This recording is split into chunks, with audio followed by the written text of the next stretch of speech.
We still We're still trying to getting organized here. Yes, please. Okay.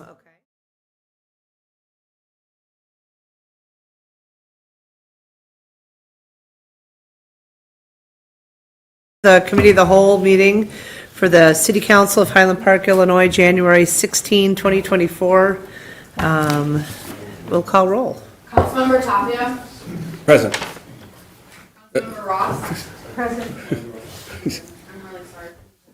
Yeah, we all got that. Jeff Hubler. Here. Annette Littlewar. Hey. Here. Kim Stone. Here. Tony Bloomberg. I'm here. Nancy Rotering. I'm here. We have a quorum. Thank you.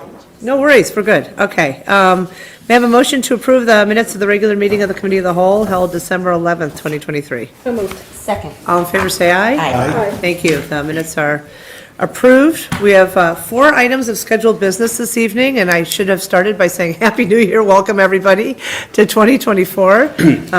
We are in a new configuration where we are commencing with the Committee of the Whole at 5:30 and then moving to the actual City Council meeting at 7:30. I will be joining you until about 6:45, at which time Kim Stone will be taking over for me as I head to the U.S. Conference of Mayors in Washington.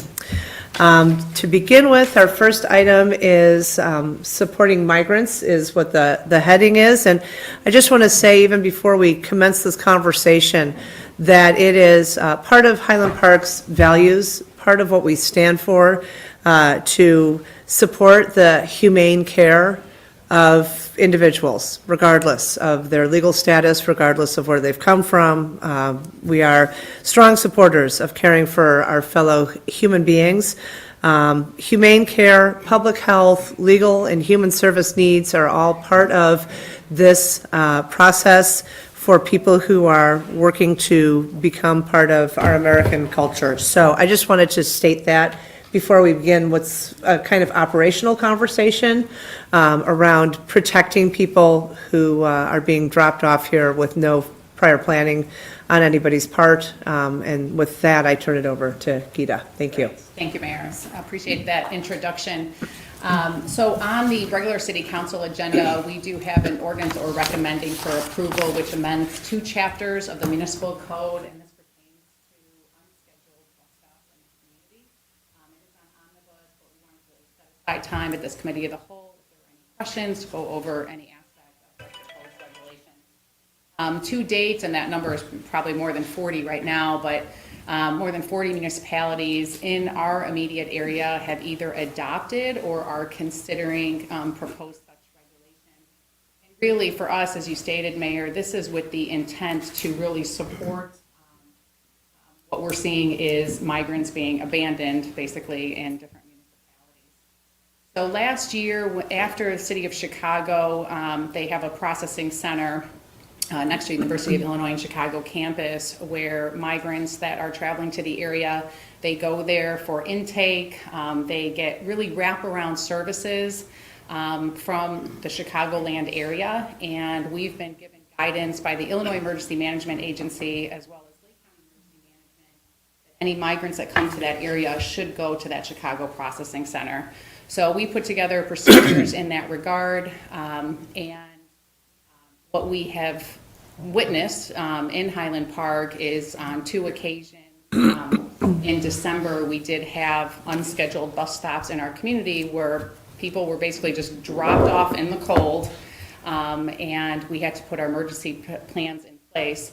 Now, we had solid emergency preparedness plans, and so we reacted very swiftly and effectively and made sure that people were cared for, and they got to the processing center as expeditiously as possible, again, making sure that they had everything they needed as part of that transportation and overall service. We are recommending that this regulation be put in place, and basically what that would do is to set forth a specific plan that anyone who is planning to drop off in the community, one, communicates with us in advance to make sure that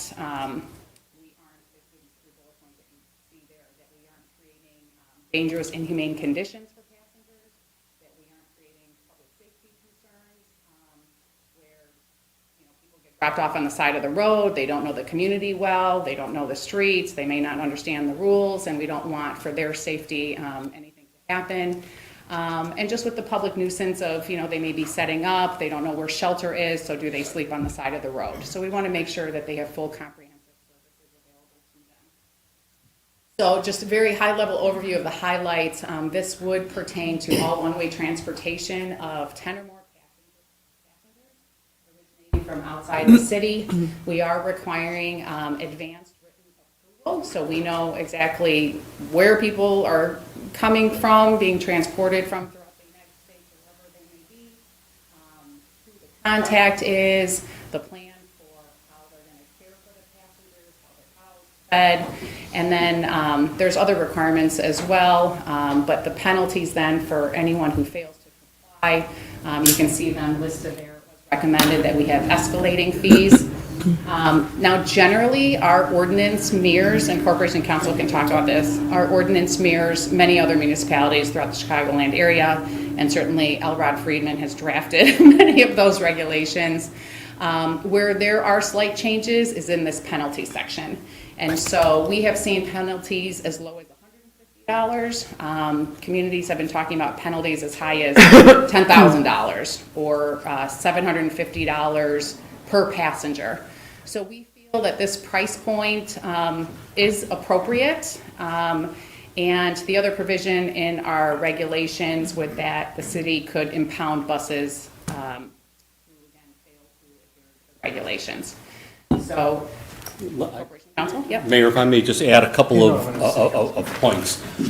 First and importantly, I appreciate that this is brought up with the title of this agenda item under the context of the recent migrant influx. The way our firm has drafted these ordinances, and I want you to be aware of this, is that it's not just about migrants. It's, in fact, it has nothing to do with the identity of any passenger on a bus. It's about the buses, not the passengers on the bus. Therefore, our ordinance, the one that our firm has drafted for our municipal clients, does not require, as some do, identification or IDs or social security numbers of people that are on the bus. And I want you to be aware, it does apply to any bus that would, without notice, drop a group of passengers off on public property and not in compliance with our ordinance. So if there's a bar mitzvah bus, if there's a bus of school children, all applicable. And as, in our opinion, as it should be. We're looking, as the mayor indicated, for humane treatment of people on buses. And that's what this ordinance is about. We feel that anyone else that's desiring to make an unscheduled stop at a non-specific property, an undesignated piece of public property, that they should notify the city and comply with the ordinance in advance. It's not a difficult requirement. So be aware that this is generic and applies to all without regard to who is on the bus. One more slide? Absolutely. Okay. And thank you for that. So certainly this is general. This does apply to really any abandoned passengers, and the regulations we would apply consistently. Because we have seen an increase in unscheduled bus stops throughout the Chicagoland suburbs, specifically of migrants, we worked with the Rotary Club of Highland Park and Highwood, and also SALT, and partnered with a couple of area businesses, as you can see here. And as part of this initiative that we've been experiencing in the last month or so, we are putting together care packages. So if anyone is dropped off in our community, we want to make sure that as we're putting together plans to get them safely transported to the processing center of Chicago, we want to have care packages as well to welcome them to the area. And there's snacks and hygiene products and first aid if they need it, books for kids in Spanish and different languages. And so this information is being widely promoted. We also had an MLK Day drop off as well. So this has been very well received, and just wanted to also make this available to the public.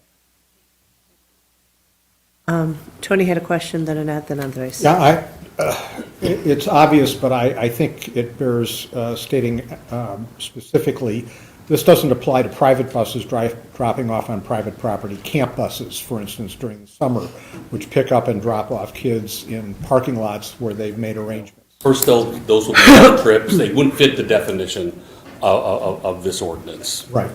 Secondly, the penalties that we're talking about apply to the bus companies, not the passengers. That is correct. And my sense overall is that this is designed to assure the safe passage of migrants and others who arrive in our community, to avoid the unexpected arrival and deposit of people on foot with no specific place to go. It also is good for the community's safety and assurance as well. Yeah. First question, which had to do with the actual bus that originates at someone's home.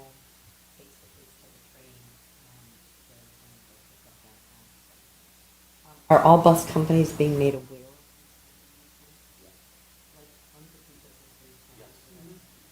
That's That would one. be round trip.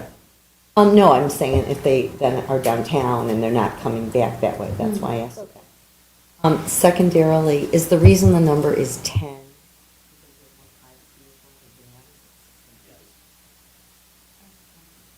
Thank you. Great question.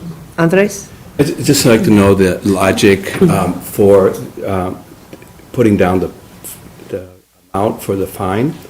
Because, you know, from our $1,000 to the $10,000 that others, like how do we thinking about, when you say price point, there's a lot of thinking behind the price point. Why do we think that's the best price point? And even the North Shore communities your adjacent towns are all over the place. But what we did here was mirror our liquor license penalties. Found a base for a penalty provision in our code, one of our stiffer ones, and we used it. Instead of going stiffer than anything else in the municipal code, we found some logical base. We didn't think it was appropriate, the framework where you're fining for passenger. Well, I get that part, Yeah. yeah. But are we confident that would be enough of a Deterrent? persuasion or deterrent? What we're hearing from our colleagues, so after approval, municipalities are communicating about the ordinance to the state of Texas, the Office of the Governor, as well as to the charter bus companies in the Chicagoland area, as well as in the Texas area. Most of the buses in the last month have been coming from various communities in Texas, and that's just been enough of a deterrent. So they know what communities to pretty much avoid passage of the The regulations. mere existence of the ordinance. Great. Any other questions? Terrific. I mean, at the end of the day, it's about keeping people safe, and, I mean, hearing about, 16-year-olds being dropped off in the middle of the night, in the middle of winter, in shorts and T-shirts, we care for people.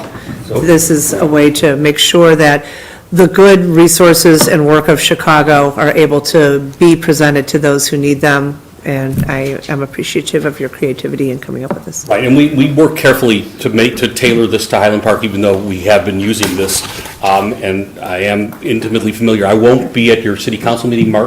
Marcus Martinez from my office will be, so if you do have any other questions, he can answer later, but I'm here now. I've We're got good. no questions. I think you Okay. got it. All right. Thank you, Mayor. Enjoy your other meetings. We know who your favorite municipality is. so- Okay. My hometown. The next item is. Coming back here to sleep. It's on. We're here for you. The next item is consideration of a new classification of liquor license. Aaron, Jason.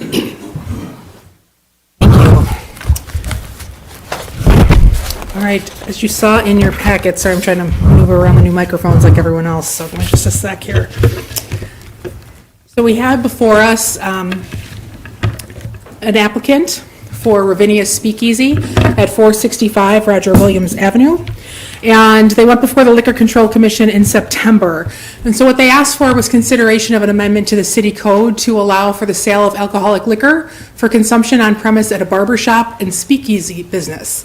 As I said, proposed to be at 465 Roger Williams. And when they came before the Liquor Commission, owner Jana Kernberg and Michael Bayer were present, as well as Cal Bernstein, their attorney. And so this is a drawing of their footprint. I've kind of marked it up a little bit just to make it easier for you to see, because I know it's hard from a distance. The red box shows the barbershop area, waiting area with 3 chairs. The The blue circle is the 2 barber chairs, so where the barber services would take place. And then kind of the larger black rectangle with the rounded edges is what they consider the lounge area or their bar area, which would have 24 seats. And that includes a sit-down bar as well as bar tables. If that's incorrect in any way, Liana, please let me know, but I think that was... This whole process changed a little bit.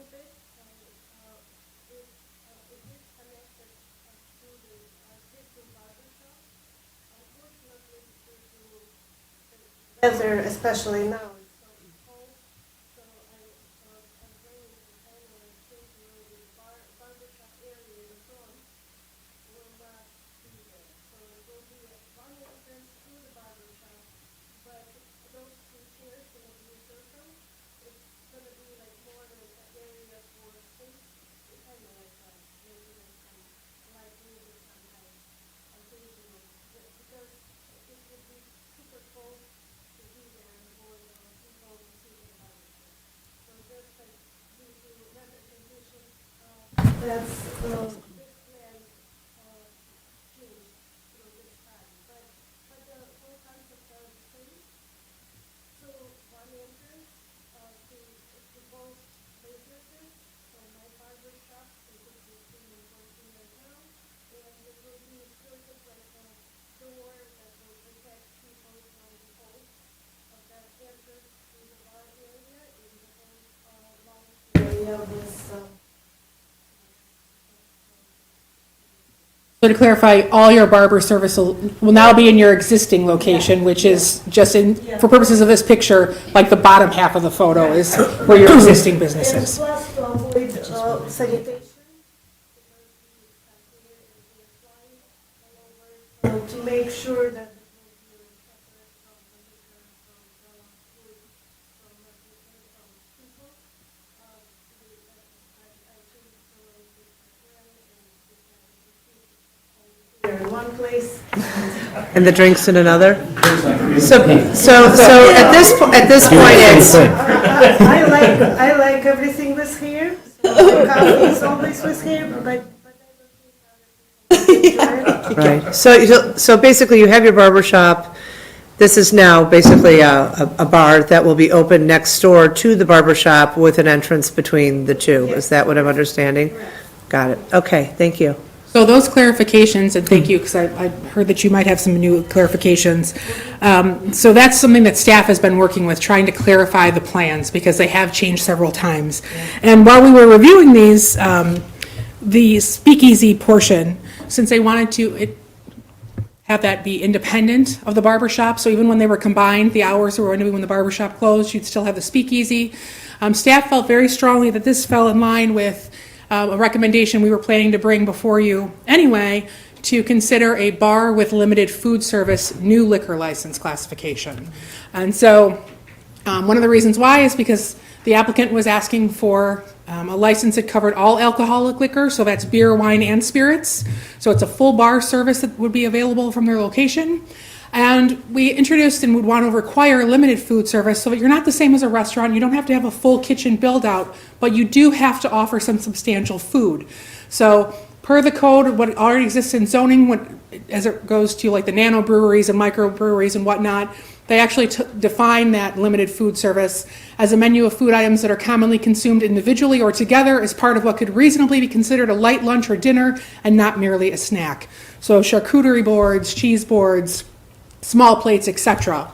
You could also cater in food in addition, but you would have to have some kitchen set up to be able to get your food permit from the county. So our recommendations, I'm going to go through these first, and then I'm going to talk about a little bit more and then turn it over to all of you for conversation, for feedback. Staff recommendations are to consider a new classification of a bar requiring limited food service, as we just talked about. I know when this particular concept came before the Liquor Commission, they talked about reduced hours of operation. Staff suggests and recommends to council that if you do decide to go forward with a new classification, that you stay consistent with the existing code liquor license hours. Someone can always reduce their hours, but it's important to have that consistency of when people can operate. What are those hours? So the existing code, because I thought you might ask, is Monday through Thursday, 6 a.m. to 1 a.m. Friday and Saturday, 6 a.m. to 2 a.m., I should say the following morning. And then Sunday, 11 a.m. to 1 a.m. the following morning. And so another consideration for you is cost of license. Staff recommends, again, consistency with another classification. We would say to be consistent with the Class RS1 liquor license. So that is one of our restaurant license classifications, but this classification allows for all alcoholic liquor sales, incidental and complementary to the sale and service of food for consumption on the premise, and the sale of beer and wine only in original package for consumption off the premise. So, sorry, I have like dry throat, so excuse me. A lot of times bars and operations like this want to be able to sell a six-pack to go, or if you have a wine dinner or a special event where they're bringing in a specialty drink, where you could actually order a case of wine and whatnot, and this would allow for that. So that cost is $3,820 for the annual license. And then, and then lastly, in terms of recommendations from staff, one of the considerations would be the zoning districts where you would allow these type of licenses. And again, we suggest being consistent with the nano breweries and allow as a permitted use in all commercial districts except for B1, which is in line with section 150.440 of the zoning code. B1 is like scattered throughout like the small neighborhoods. So you'd still have like the big business districts, but like the smaller neighborhoods. Gary Square. So we have those. So those locations that are really residentially centric, we would say, we would suggest not putting a bar style establishment. And then those zoning related items would go before the PDC, so the Plan Design Commission, for further review regarding the applicable zoning text amendments. So the feedback we're requesting tonight is your thoughts on creation of that new liquor license of the bar with limited food service, your recommended hours of operation, the cost of license, and additional zoning considerations. And just as an FYI for next steps, if you do decide to move forward, the ordinance for creation of a new class for council, we would hope to have on the January 29th, or if not the first meeting in February, for your consideration. The applicant would need to complete their background check. The PDC would have formal consideration of the related text amendments. Council then would have final approval of those text amendments at a future meeting. The applicant would need to apply for their state license, and then once they have their state license and their certificate of occupancy, they could open this portion of the business. That's all I got. So I have a few questions. sure. You know what, I've got a slide. 6 a.m. to 1 a.m. Monday to Thursday. I've got them up on the 6 a.m. screen to for 2 you. a.m. on Saturday, 11 a.m. to 1 a.m. on Sunday. And then the second set of hours on here, just for clarifying, if you were going with that same style like we talked about with the RS1, where you could also sell the retail package, those are the hours that you're allowed to do those sales. But they're not consuming on premises. Correct, this is It's like to come take and home. pick up your beer and take it home kind of a thing. And then what do we have in terms of, like, we've wine tasting at certain places and, you know, microbreweries, they have more of a light meal requirement to be Correct. there, and are they generally, they're not open at 6 a.m., they're usually open? No, they're generally open later hours. They're usually not open for lunch. Some may be open for lunch, but if you look at Linford Winery, I would suspect that someone would keep those similar hours with this type of setup, where you may be open for lunch, for special events, or depending on what your work week looks like, and if you are getting a lot of business, you may be open for lunch Monday through Friday, but chances are you're only open during the week, in the evenings or later afternoon. And then I recognize barber shops are usually open pretty early in the morning to catch people before they go to work. But would the other business be also open early? The barber shop will operate as usual 9 to 6. The speakeasy part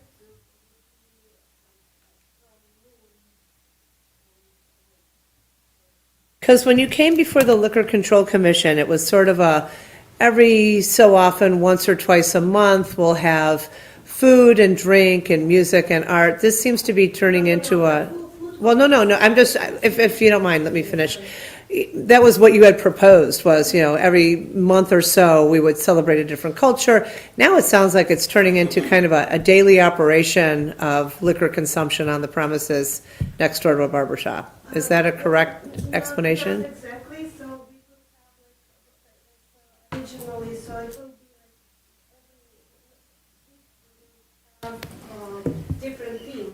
But operation will include whole week. So it'd be every day. Every day, yes. It's just we're gonna change the theme.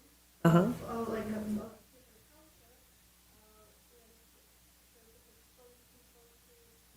culture. Kind of like all different aspects of those cultures, including art. So it's kind of like immersion if you will travel to Sweden. How you gonna, like how to create the most simulation of the Swedish atmosphere. Sure. And would you expect to be open Monday through Saturday, Tuesday through Sunday? Tuesday through Sunday. Basically, a basic amount of food will be standard amount of food, particularly for street stores. We will work with some concept food. We will try to advertise and help local businesses as much as we can with the standard amount of standard food menu. But those cultural, more of a theme, we will work with different restaurants to try to create that Kim? Thanks. So I've got a couple of questions. The hours you said for liquor licenses are 6 a.m. to 1 a.m. or 2 a.m. Sure, I can put it on the screen for you. Of businesses that are selling liquor at 6 a.m. or until 1 or 2 a.m.? So you may have like a restaurant or whatnot who wants to stay open for later events and whatnot. These are pretty standard hours across The state. municipalities, across the state. And I know a lot of times the 6 a.m. comes into play. If you're talking about like, not only just grocery stores, but also like if it's like a World Cup game or something like that, where there's sports fanatics who, right? So I thought Councilmember Hubler might agree with me on that. That's usually what you see, or sometimes you see, sometimes with different religious groups, they have certain celebrations that take place at different times of the day and earlier in the day, and they wish to have catering with liquor at that time. Because I would just be concerned about a bar operation going that late in a neighborhood that close to residential. But, that's just general comment more. The other question or comment or something that I have is that, so not specific to this particular business, but specific to the recommendation, we're looking at creating a category basically to allow bars. Right. Right, which we don't currently allow. So In the that's history really- of Highland Park. Yeah, so that's the question before Right. us today, right? Right. Because- I think that which- that's an important question, if I just may. Having sat through Yeah. 24 years of the evolution of this issue and seen proposal after proposal being turned down in the past, or different machinations. There was once an attempt to do it, and we made it a private club that existed on Central. One thing to be aware of, and I'm not casting judgment one way or the other. If you want to do it, we'll draft it. You are creating a category. If you don't require any other relief, it would be permitted and allowed to be open. And I caution you, because Highland Park treats liquor licenses different than most other communities in Illinois, and certainly on the North Shore. Years ago, Highland Park made a policy decision that it would not have a maximum number of liquor licenses for any category in its code. Most other communities regulate liquor licenses by having a maximum number of licenses, most suburban municipalities. So you go into any town, any given town in the Chicago suburban area, you'll see that there are only 30 licenses available by code, And not coincidentally, there are only 30 establishments. And whenever establishment closes, the council then reduces the number to 29 or 28. And then when a new establishment comes in, they have to appear before the council and raise the number. Highland Park was that way, but years ago, decades ago, you changed it to be unlimited. And in fact, the code specifically says there is no limitation on liquor licenses. That's because you also had a category that didn't allow this type of use. All liquor had to be associated with consumption on the premises. So just keep these things in mind as you make your policy decision, and it's your policy decision. We'll draft it however you want to go, but I want you open the door for that important consideration from a legal So if perspective. we approve this without making a corresponding change to the number of liquor licenses, we could end up with A proliferation of a row bars, of bars. Without it coming before the city council at all, unless they need zoning relief. right? So all of those smoke shops people don't like could all become bars. We could have a row of bars on St. John's, on Central. and Not in any- the B1. in any business district except for the B1. Okay. So that includes Ravinia District as well as downtown. Joel, did Putting you have it, your you could hand up? correct Joel had his hand up, and then, thanks.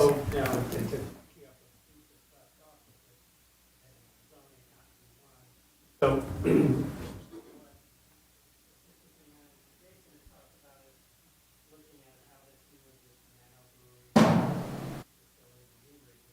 a piece of legislation that the council did adopt in July of 2021 with a offshoot of the experiential uses project, and this was proposed as adopted. And so there are limitations in terms of time of day, with allowances for a broader array of hours based on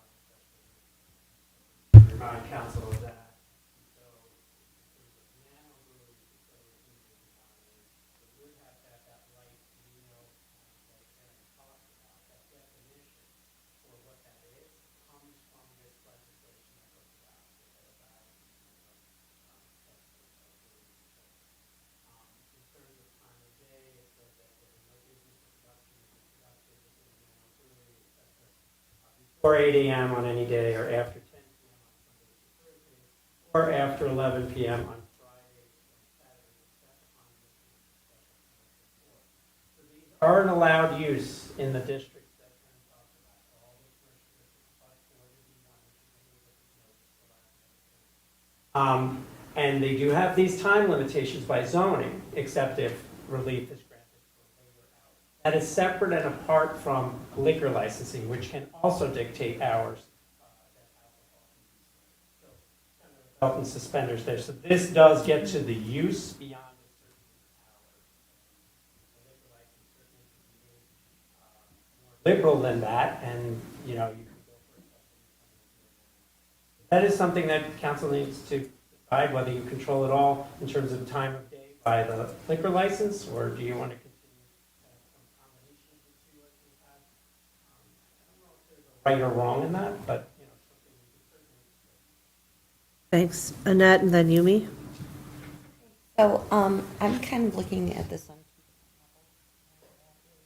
two different levels. Number one, obviously, I'm not sure I call out on it in terms of whether or not we adopt this. Because I was looking at this particular Right. and so when, for example, the barber chairs were in the speakeasy, to me, it was like, you're still a barber shop, and you happen to be serving alcohol also, to make it more experiential. But what you're describing now, by having moved this furniture, is truly a bar and a barber shop, which is licensed and doing a wonderful job and everything else, and that's a separate issue. But there's no need to connect the two. And I almost feel like this petition It morphed. way, Yeah. it morphed into, and I have no problem, I'm glad we're considering this as another type of service or a type of offering in terms of how businesses develop here. But that I was looking to see this petition very quickly, as an ancillary use, which I didn't think was quite as overarching. Because for an ancillary use, for example, you go to a manicure shop and you decide you want to have a little party, someone's gotten engaged and you want to have champagne and a charcuterie board as you're getting a manicure for the 3 or 4 bridesmaids, okay? And you can't really do that unless you bring your own bottle and kind of scoot it in and out, because we don't have that. And so it would be nice to have that served at some of the lovely manicure shops we have. But that to me is an ancillary use, which is the assumption I came in here tonight on when I was looking to go forward with this very quickly on the time schedule you just asked for. But the business you're describing and what it's morphed into is now, to my mind, a bar and a barber shop, and they are separate. And because of that, I think it comes under the overarching decision Ours. ordinance and not about this particular applicant, although she will fit into it. So it's just thought, but it's no longer an ancillary decision. I would ask that if we consider this, I think we should also consider something on an ancillary. I would have really liked to be able to say, on a limited basis, for limited hours, to your original point, let a business do this. And I think that would be very easy. This entire ordinance, which I think takes a lot of thought in terms of how we. And actually, hang on, because we're going to talk amongst ourselves, and then I'm happy to jump back to you, Yana. Thank you. Steve, in terms of what Annette's talking about, couldn't those entities have a special event license with a licensed provider of champagne, or, whatever? Because we know certain stores do that for special events, special openings, and then those caterers are already Bassett trained, they're already able to know to check ID, all of the above, right? Permits. Not yet, not in Highland Park. I mean, that is a common concept. Other towns do that. We just did that in Northbrook for Neiman Marcus. They have that kind of licensability for special events. It can be done. That would require a little tweaking, council action, but it can be done if that's the direction you want to go. Okay. We're going to continue through council questions, and then, Yana, I'll come back to you. Uni's next, then Tony, and then Jeff. Well, I hear you and don't disagree.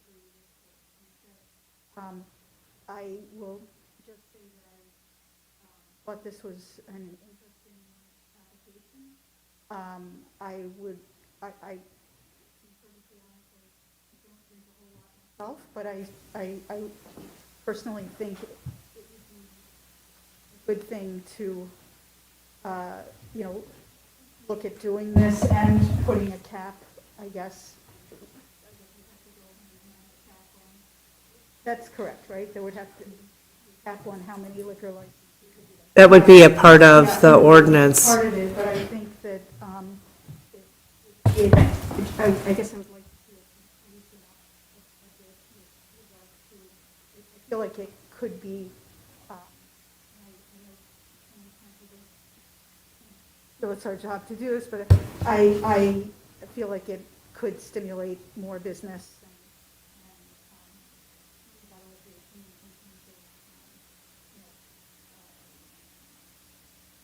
Restaurants in general, I'm in favor of loosening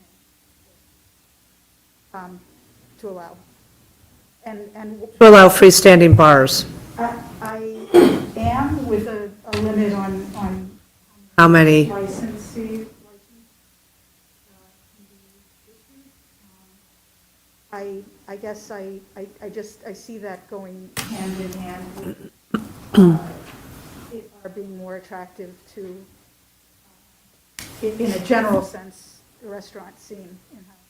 Because you recognize, obviously, restaurants now have that opportunity. And so by virtue of saying bars are okay, you're actually saying if you need a drink, you don't need to go to a restaurant. Now you can just go to a bar and skip that whole restaurant aspect of things. I suppose you could,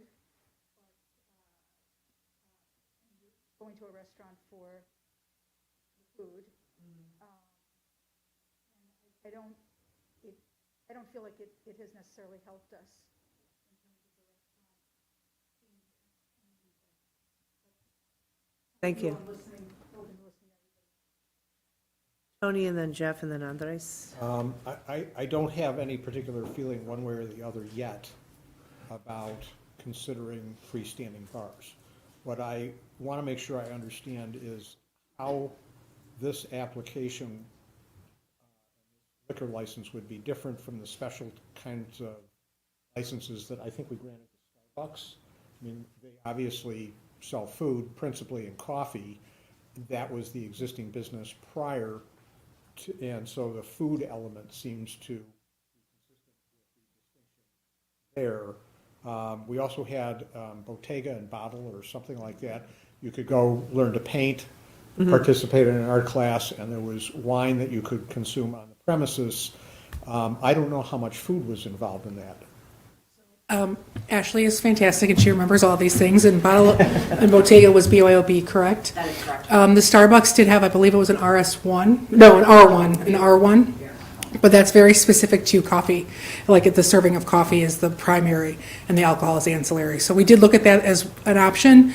One of the reasons why even before the chairs were removed from the space, the barber chairs were removed from the space, that staff looked at this as, we really should be considering this as a bar, an independent bar, was because the original go through the Liquor Commission said the hours of the barber shop would end at 6, and from 6 to Right. 10 or 6 to 11, it would be just the bar. And so we thought if we were operating as just a bar in the evenings, that you really should open that up to a broader spectrum.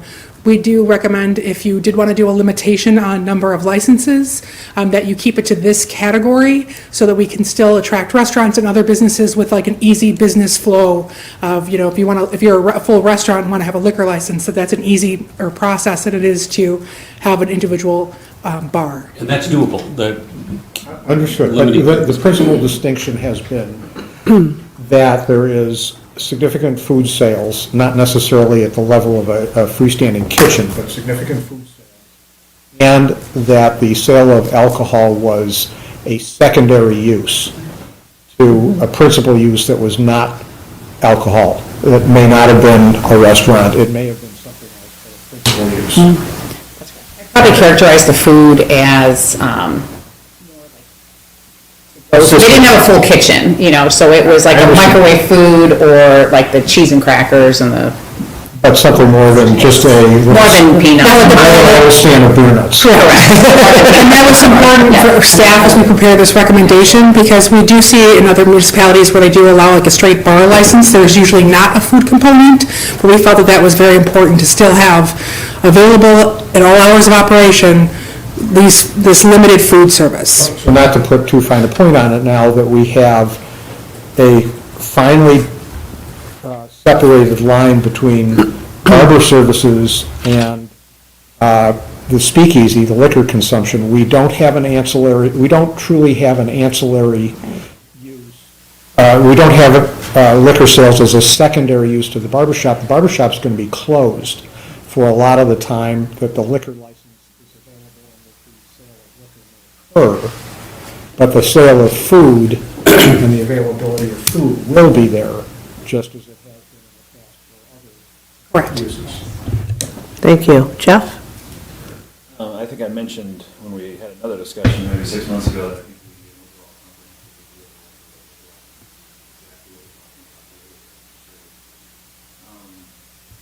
that being said, I'll highlight a few of the things.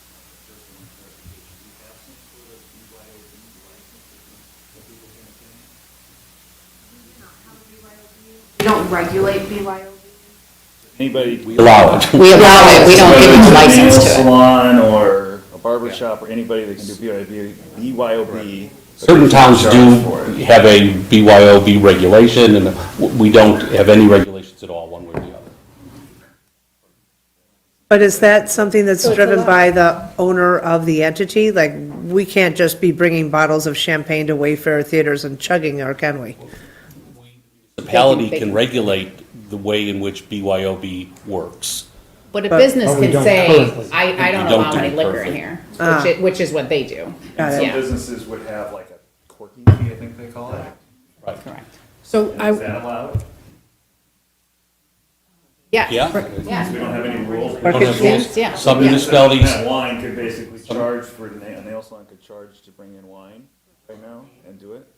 Yeah, so anyway, getting back to the comprehensive review. We need That's at one. the next meeting. That's So the we next do meeting. have at our, so we put this, that's on the next meeting, but this is separate because they wanted to go in December. I mean, they were Right. ready to go right away, and we just had other things we had to finish at the end of the year. So the comprehensive review is scheduled for the next committee of the whole meeting. This, and we're happy to have any conversation you want, but just this particular business was interested in feedback pertaining to this, we'll call it a bar license. So I'll finish that topic. I think DUI would be, it should be regulated. We should have rules. It shouldn't be expensive. They're not making money on it, but something simple.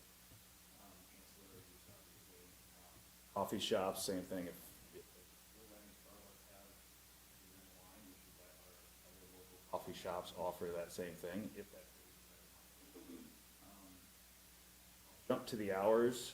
I do think it's weird that we have Sunday opening at 11. A lot of events happen across the ocean, and they're all televised, whether it's World Cup, English Premier League soccer, all those things. I think that should just go away.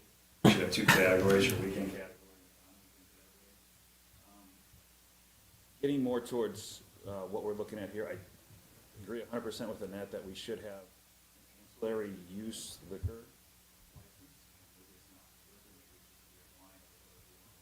license. Like a nail shop who wants to serve alcohol, or a catering service that wants to. Trying to make sure that our businesses have the same opportunity. So if it's something that nail salon across across Lake Cook is killing it because they have these events that they put on, and it's actually them selling the liquor. They don't have to get a special or license, whatever it is, and we just make it as easy as possible. And, something to, I don't know the reason for $4,000, $3,800 for a license, but obviously if somebody's selling a total of $2,000 alcohol throughout the year for their miniature event, maybe we can kind of take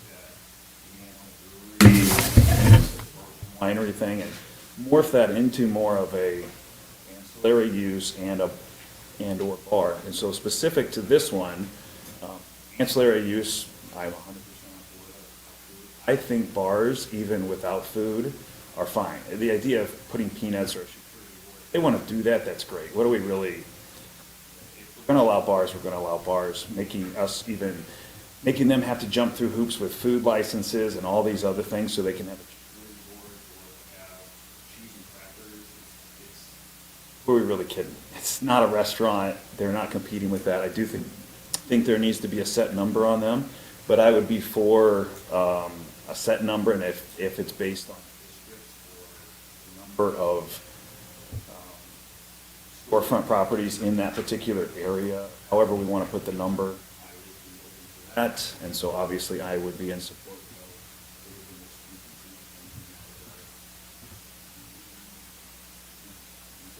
Great, thank you. Andres? Yeah, I think that this fits our desire for more vibrancy and more activity, especially in the evenings in Highland Park, because we know that our daytime economy is strong, but our nighttime economy really suffers. And I think a lot of things we're doing are in this direction. I think this will add vibrancy to the Ravinia district in a way that already Ravinia Brewing and other restaurants there and Abigail's are adding to that. So I think it fits the character of that district. And I like the fact that it's experiential and they're really thinking about a bar for drinking, but they want to have a cultural experience, and that includes food, a minimal, the charcuterie bar, but also then other food catered in. So I think that I like the condition of a bar having to carry some food that goes beyond breadsticks, and I think this fits that. And so, I like the staff's thoughtfulness on this, relying as much as possible on existing ordinance. So looking at the hours of operation, you kind of say, well, what's already in the books? Even the cost of license, you said, well, let's not do something different.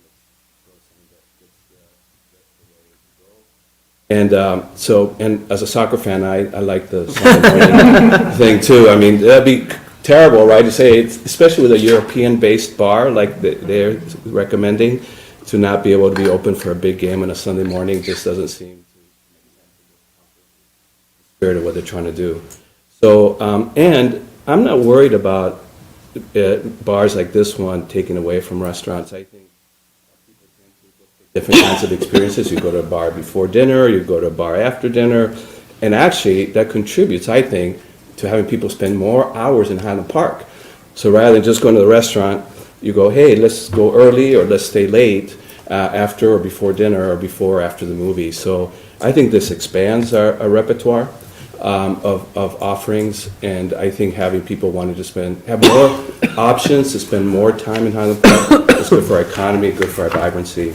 So I would be very supportive of this. Tony?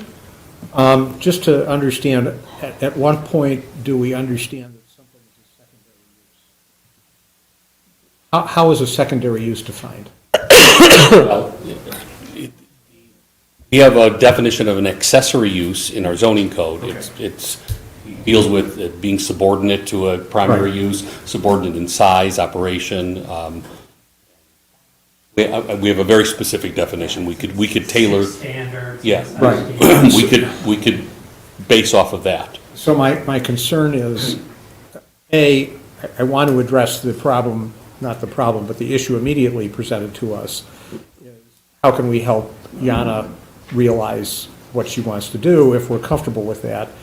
And B, we do need to have a large discussion on liquor license in general in Highland Park. I think Jeff has made a lot of great points. So if we do something tonight, if we do something with respect to Yana's barbershop and speakeasy, we would probably have to be assured in some way that it could be grandfathered in time, and that would be a part of this fuller discussion. That's not the only business that would need to be addressed if we're going to overhaul everything. But this doesn't appear to be an accessory use because of the amount of space involved. And the fact that this use, the sale of liquor, is really becoming the primary use by hours and time. Well, by hours. Everybody's going in and out of the same entryway, as I understand it, but the sale of liquor is going to exceed by hours and barbershop operation. So I'm a little concerned about how we fit this in the period of time between now and whenever we are able to come to an agreement about liquor licenses in general. So if there are any suggestions. Cal? Yes, thank you, Mayor. We had a discussion, obviously we appreciate the conversation, we understand the need and thoughts behind trying to do a more global type of modification to your code on liquor license. But Yana wants to get open as soon as possible. So right, originally the idea is, as the mayor pointed out, and I believe Councilman Bloomberg was there also, the liquor commission, is that the idea was this was going to be an accessory use to what's going on there with her. And I think in the interim, while the council considers, and again, the council considers the more global solution or a global change to the ordinance, in the meantime, let her get up and running as an accessory use to the barber shop. She let her go forward with her construction, and she'll have that bar open while the barber shop is open. And then, and as the council discussion evolves, then we can then talk about possibly changing how her business. I hear what you're saying, and that was what I was trying to get at. I'm just not sure that the current setup physically and temporally is an accessory use. It's a principal. It's really, in my mind, it's become a principal use in the new way that you're envisioning what you do.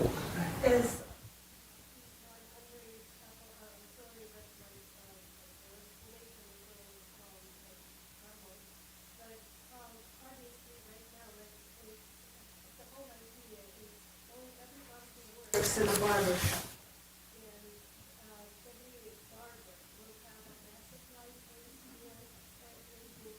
and liquor.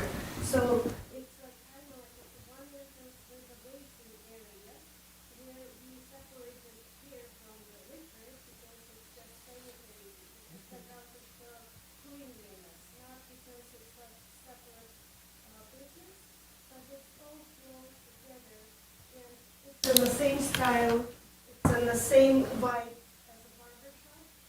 Same, for me, it's one organism. It's one creature that is connects as 1 plus 1 equals 3. So that's what it is. It's not separate business. I would not, I cannot see it visualized as a separate part. It's all together because barber shop is a front and people will not see bar from outside. They will see barber shop. And that's the whole story of strategy and whole my the interest of that. That it's kind of like enclosed inside the barber shop. So it's kind of hidden gem inside. So, but it's not separate. And I would most like if it's possible to work extended hours with barber shop because the same people who work right now they can expand their services and be a So Gita wanted to say something, Jeff, and then Annette, was that a thing? Okay. So we do understand that your employees are going to be cross-trained, and I think that's good, but just to make sure that we're all on the same page, let's say 10 o'clock at night, okay? Someone can't walk in and say, I want to get a haircut, because you're going to say, I know that it's happening sometimes like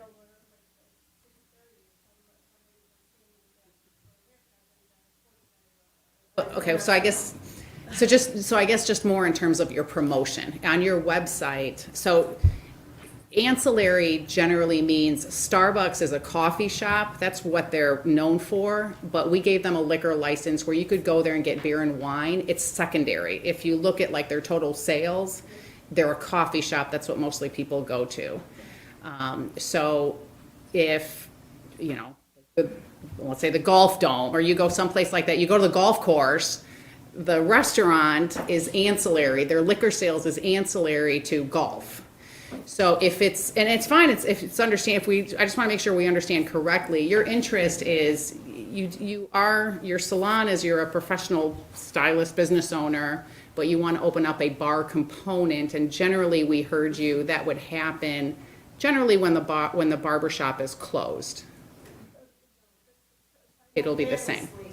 Okay, I just want to make sure we understand. So Mayor, just in terms of process, and certainly we want to work with the business. So I guess if there's support from the council to move forward, your policy feedback would be shared with the Plan and Design Commission, and they could get going on just this specific consideration. The larger project that we're doing, we do anticipate is going to take more time. It'll probably take a couple of committee of the whole meetings to make sure we have time to get your feedback. So if you're comfortable with this, then we would just ask, give us direction to move forward with PDC, unless you want to group together, but just understanding then it's going to take longer. I recognize that. And Jan, I appreciate you as a small business owner and someone who's been supportive of Ravinia for many, many years. I just have to say, for my own opinion, this has changed tremendously from when you first appeared before the Liquor Control Commission. And to me, I feel like it's a bridge too far. I think we have some work to do before we move forward. So I don't know that you have a majority of the council in support of saying, well, we'll have this one off. And again, it's not to say that we're not there at some point, but I don't feel like I'm there this evening. Jeff's patiently been waiting, or did you already say what you wanted to say? I want to Okay. If this is an ancillary, currently is, I think that would be something I'd be willing to support as an ancillary use, because the barbershop, and that would obviously be hopefully for you, be temporary, because you might, hopefully within a few months, maybe 6 months, whatever it is, be able to come back. But I mean, clearly you've put an investment in there, and I would imagine that would be something that you would be willing to do. So if the place closes at 6 o'clock, I would think that's an ancillary use. If it closes at 10 o'clock and the barbershop closes at 6, I would say it's not, but I also don't just want them changing the barbershop hours to accommodate the bar. accommodate that. So, Yeah. you know, if we had to put, I imagine it,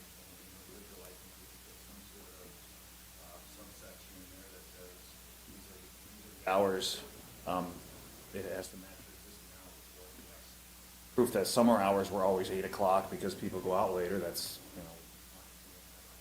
as long as it's the same hours, I would be willing to support that to kick this off. So we're not the ones holding this up. And she would have to make the decision, like, we may never approve what you're really looking for, but I'd be willing to support that. Aaron wanted to say something, and then Annette, and then Kim.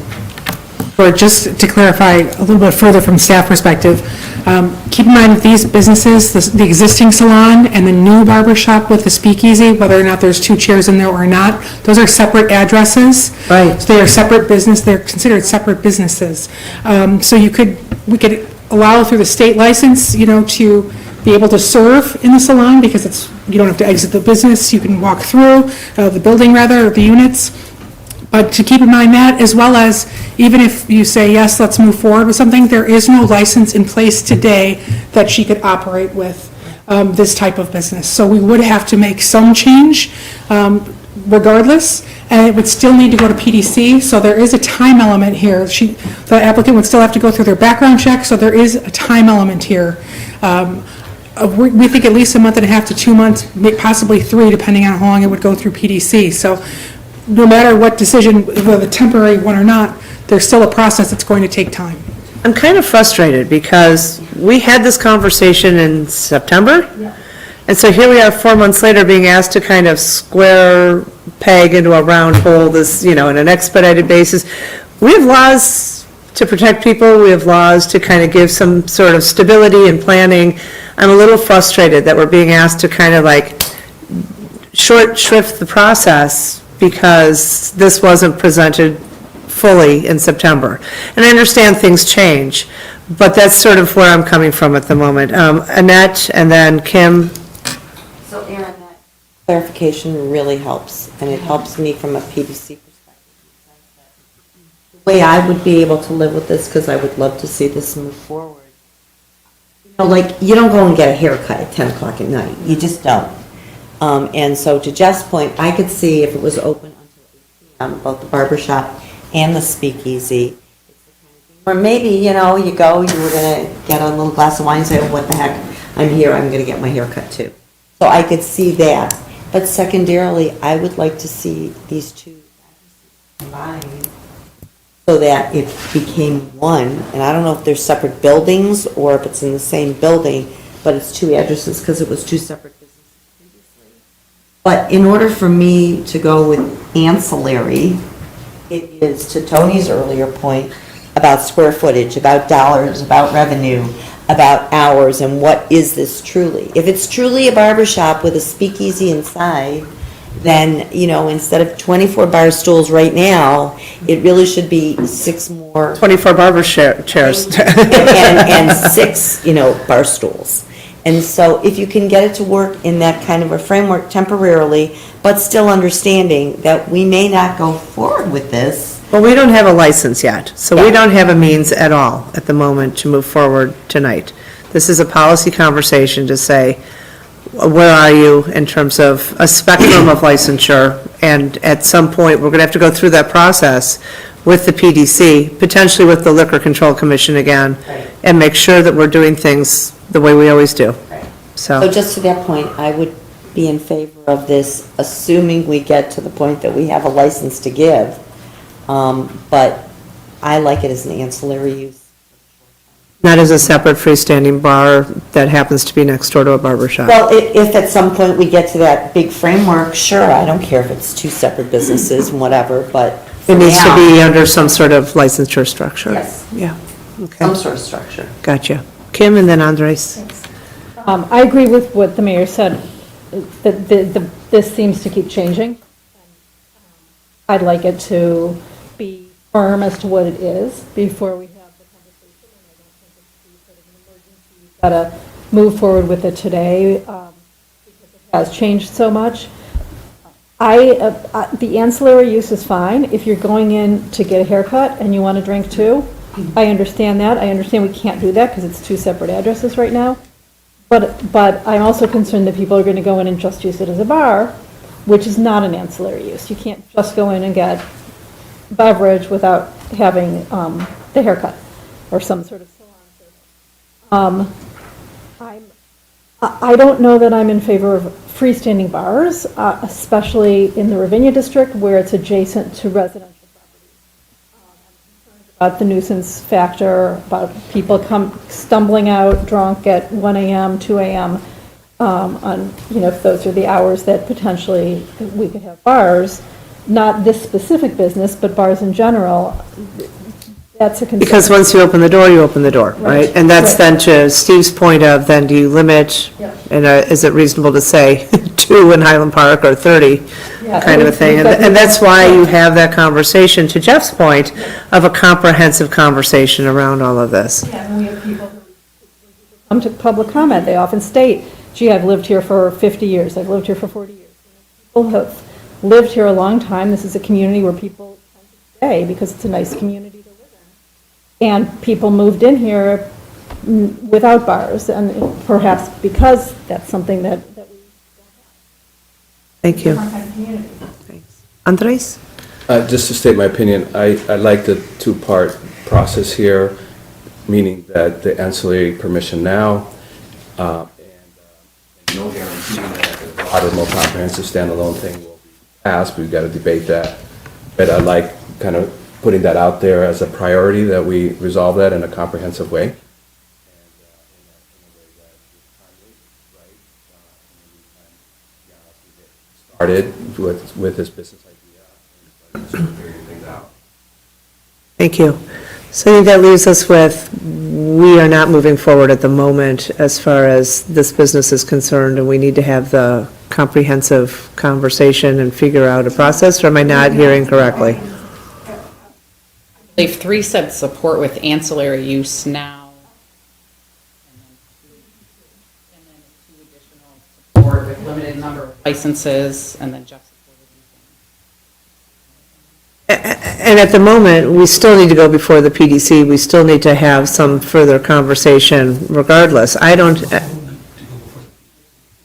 Don't we? Right, it depends. Certainly if you want a standalone bar, yeah.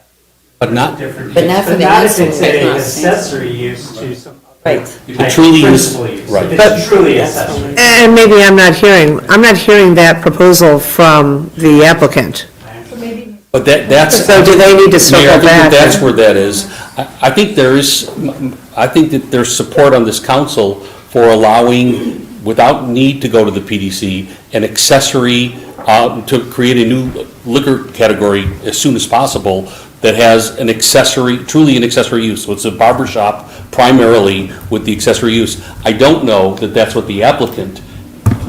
That's fine. That's what we try to, that's what we're trying to say, is that we're fine going forward as an accessory use, and then as the council then takes up the more comprehensive discussion, so it'll be state. There still is no license for Yes, but as I believe accessory the use. council said, is that there's a way of doing that in an expedited manner. Just be an ordinance. We would create an ordinance that would allow this license. The license itself would have specific conditions, but it would be an accessory use license. But it would apply then to presumably any other barber shop, any other nail salon, now you're basically saying that's the category, it's not a one-off for this situation. But I thought that's where the Liquor Control Commission was several months ago. But go ahead, Tony. The problem, and I really appreciate the creativity and what you bring to this, but the problem I'm having is it's not really an accessory use. It's an entirely different address. It's separated from the barber shop. It's a freestanding bar. And even if you change the hours, it isn't an accessory use. What if they went back to the plan that you saw at the Liquor Commission? I thought that's where you were going. It'll be cold. Not a separate bar. I mean, combining the entities is not as difficult. I gotta go in a minute, but I just, in terms of what I understood from your business plan when you came before the Liquor Control Commission, it was, a periodic event situation. I didn't envision it as being open all day, every day, as an opportunity for people to come in and get a drink. And I guess I just am sort of, flummoxed with this change in the fact pattern. So I guess my position is pretty straightforward. I feel like things are being convoluted in an effort to move forward, and it's unfortunate that these plans have kind of folded onto themselves. But to me, it seems like an effort to have a freestanding bar next to a barber shop, saying, yeah, we'll only sell liquor, when the barber shop is open. But in truth, it still looks to me, until I see a different plan, like a freestanding bar that happens to be next door to a barber shop. And maybe I'm just a square. Cal can attest to that. He's known me since the 6th grade. Do you guys, Kim, you got to take Does it over. need to go back to Liquor Control Commission? That's since what the I'm plan has wondering. changed? Because that's what seems to me from. Regardless of what the next steps are, I still need to leave you guys. So I turn the meeting over to Kim and ask you guys to figure out where your next steps are, and cheers. Thanks. Cheers. That was totally So we can follow up with the Leaving it at this applicant, point. and I think if it truly fits into the accessory use as defined by the city, then what we're hearing is the majority of council members support that. That would be an ordinance that we would draft, that would come back before the city council for consideration. We would ask the applicant put in writing and include a floor plan of what precisely your business is going to be, because that's what they're going to see and base primarily their vote on, and then that's what we would be doing the review on, subject to. And it would be my opinion that it would not have to go back before the Liquor Commission, that this could be something that the council can vote on. I wouldn't get your hopes up for the January meeting, but certainly for the first meeting in February, that we could have an ordinance for you to vote on for this specific. Okay, sounds good. And then can we just make a statement that we would like to expedite the more comprehensive liquor license? So at our next committee of the whole meeting, we're planning to have a comprehensive conversation on liquor. But again, because of their interest in moving as fast as possible, that's why we schedule it the first opportunity, which is today. Thank you. Okay. I think you. Yeah, thank you. I mean, I'm just really trying to understand what this means long-term. And so, okay, just to reiterate what you said, No, so The ancillary. maybe, you mean I could, yeah, so, yeah. I think I could help. What we understand the council direction to be is to do a one-off for this particular use as an accessory use. Separately, the city, and that we would do perhaps even at the meeting in January. Separately, you'd look at a comprehensive revision to your code. It could be, and the petitioners need to know that they're proceeding at their own risk. It could be when you decide on a more comprehensive, after you go through that comprehensive analysis, you don't want to allow this kind of use at all, in which case they would have to amortize out. That's their, they need to understand that as their own risk. So nothing that you do with your ordinance, unless you deliberately want to grandfather them, nothing that you would do would affect your bigger decision as you go through the comprehensive review. I would think you'd want to give yourselves the ability to have a full comprehensive view and not be bound by anything. That's exactly my understanding. So I think we Didn't want to have, be bound, then you could just tell them to wait and let's look at Right. this when you do your comprehensive review. okay, so I think we've got, And as far as accessory use, there's Well, I think We we're have going to to see show what the they city come manager, with. We don't know what they're gonna come back with. that the city manager, I think even what the mayor said, now the burden's on them. They Right. put To your move proposal fast. carefully together, and then we'll try and draft an Evaluate. ordinance that We appreciate it. accommodates. okay. So I think we've got a consensus, we've got a plan to move forward. There are 2 more items on the agenda. We have about half an hour. So, okay, and we have Tony for a few more minutes. So I think we should take. You're done. Yeah, Thank you very much. Thank you. yeah. Yeah. Okay, so we're going to switch the agenda, we're going to take the streetlights first, sorry, Ron.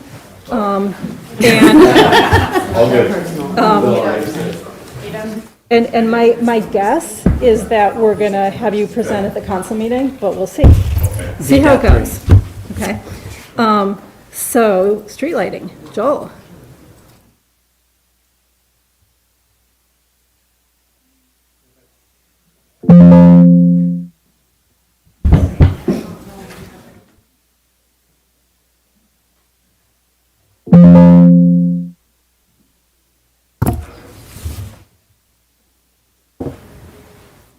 Tonight's discussion about, this discussion is about the Second Street lighting and bollards for Second Street, the portion of Second Street that the city is pursuing a redesign of, that portion of Second Street between Central and Elm.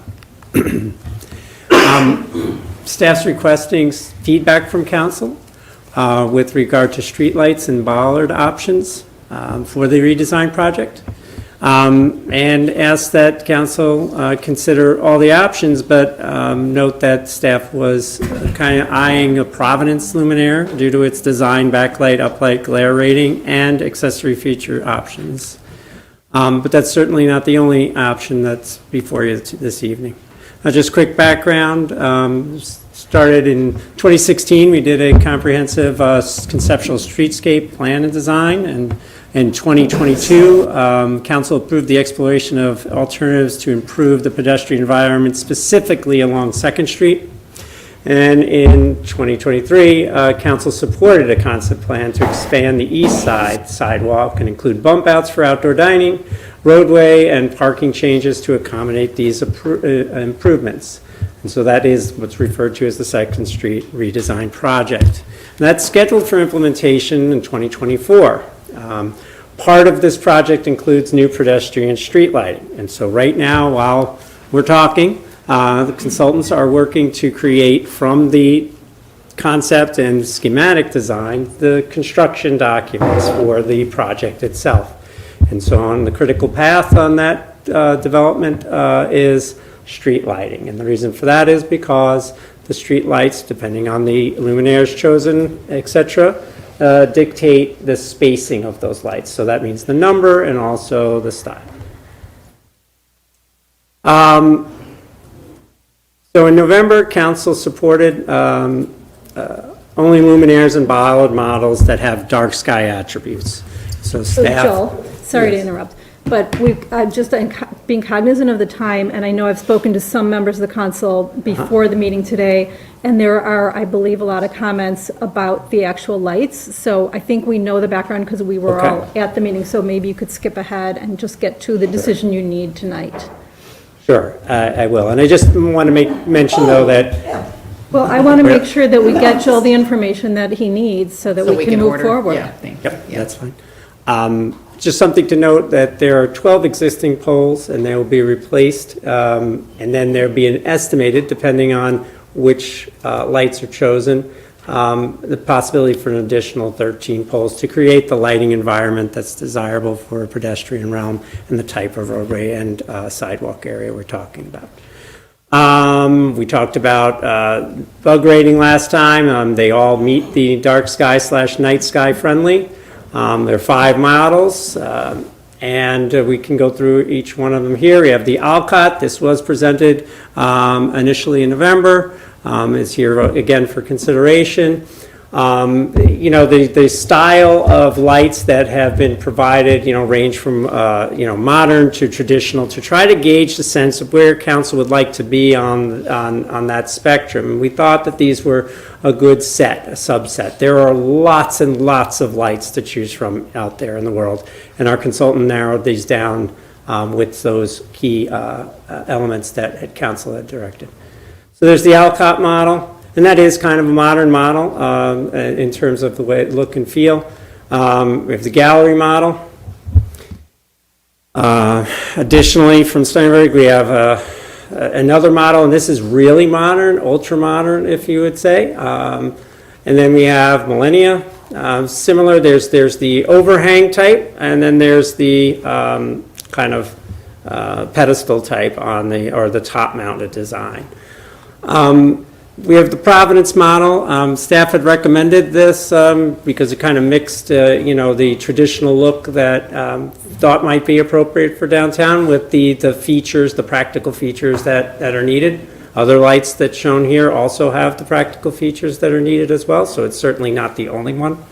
And these 2 pictures below show, you know, some context of what they might look like on a streetscape and in a courtyard.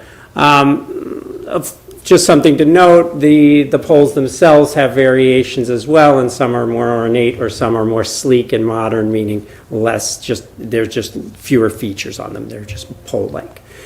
Okay, so specifications, they meet the bug ratings, they have varying degrees of the lumens, so some of them are brighter than others. We are looking for automatic and light control dimming so that we have control, that's really important. Color temperature, really important, particularly for the dark skies element of things, 3,000 Kelvin or below. And then pole heights vary, and those pole heights will be determined as the designers, our lighting designers, lay out based on the luminaire chosen in the poles where they need to go. And so the heights may vary depending on how it all lays out within the streetscape that we have, the 830 feet or so. In terms of features, so it's important with street lights that we look at features, so we need electrical features, banner arms, planter arms, are they available or not? Dark sky friendly, we talked about that, and then we have starting costs or base cost. And so what do I mean by base cost? Base cost is the luminaire and the pole.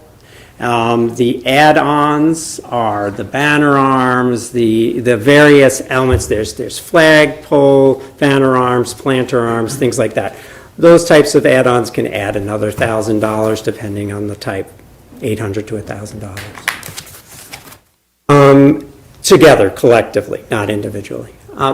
So then to just move to the ballards, or however you'd like to proceed, we can. You want feedback Jump- on the jump in. lights? Yeah, we could do that, and I can then just we'll go get to the the bar- lights. Yeah, Or you want to go through the bollards first? No, Sure. okay, let's I'm go to sorry. the lights. sorry, I went the wrong way. Yep. Grace?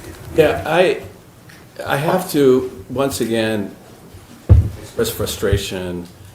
We're asking to make a decision without enough context. We can look at the 6, 7 different options, and we may or may not like each one of them. But, we got streetscape, we got landscape, and we have lightscape. And all those things have to work together. I can like a certain lamp fixture for my living room. It's beautiful, but then I put it in my living room and it doesn't fit the aesthetic or the feel. And the same with the street, right? I can love any one of these, but then what does it look like on 2nd Street with the buildings that are there, with the landscape that's going to go there, right? And even additional lightscape, because we're talking about European, naked light bulb, string of lights. It's going to affect the look and feel, because that's kind of an old style look. And then we got some modern stuff. Sometimes modern and traditional work well. Sometimes it clashes terribly. And I just feel we don't have enough context about that. I don't think we have enough context about what these things look like at night and in the day. I mean, there's not a very attractive set of lamps in Ravinia District. During the day in particular, when because of the modern technology, there's no light bulb. And that's a good thing. We don't want light bulbs, incandescent light bulbs. But during the day, it looks like a ghost. It looks ghost-like, right? It just looks like an empty. There they are. Yeah, to me, that looks kind of scary, right? And during the day, it's like, who left the light bulb out, right? Or whatever. And so I think we need to see these at night, and maybe at night that illuminates very nicely, but during the day, that's part of the aesthetic as well.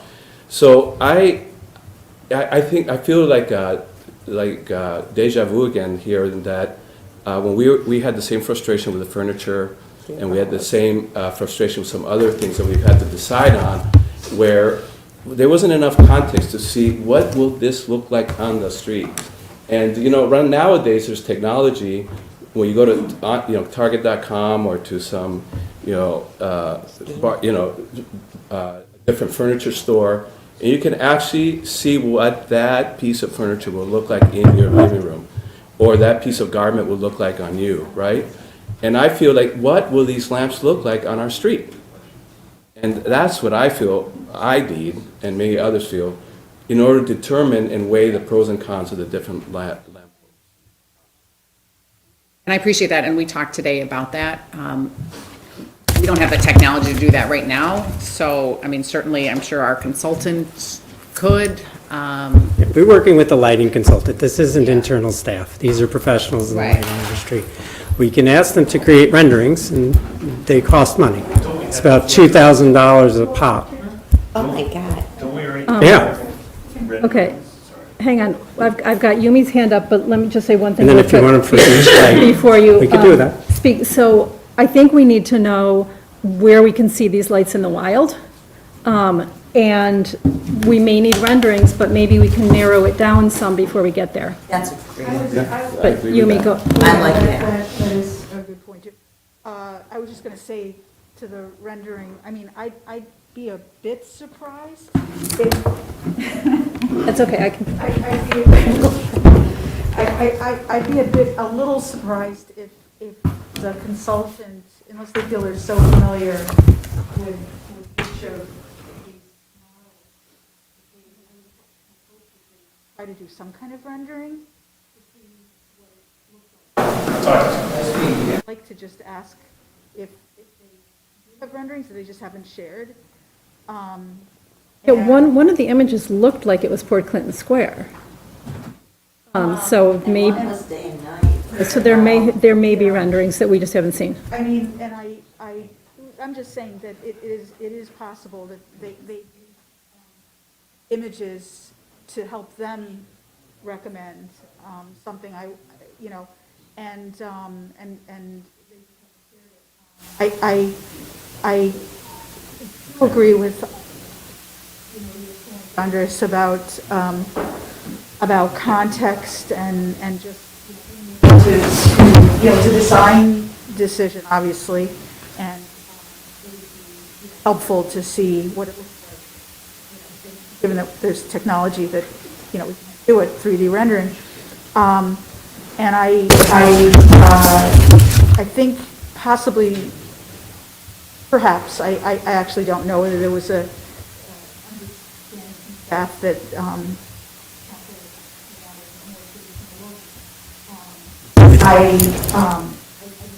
record just Providence example. I love it. Those things. I don't think they had a misunderstanding. I think,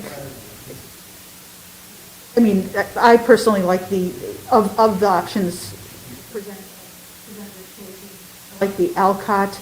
I do like the modernism of the Rialta, but the proportions and whatnot, it feels, and it's not just because it's sitting in front of a very corporate-looking building, it feels a bit corporate. I feel like the Alcott, has is more of a modulating, between slightly referencing a more traditional form, but being modern.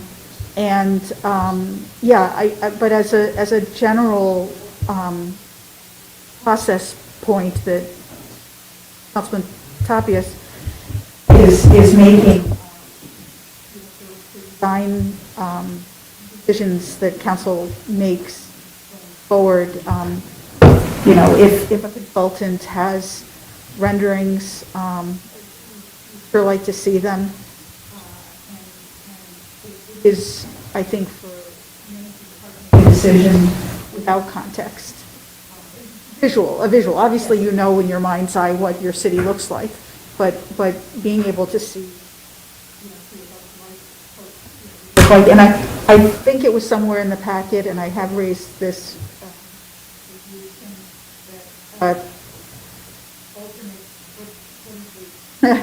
Acting Chair Stone, that I asked at the last committee of the whole discuss the light street.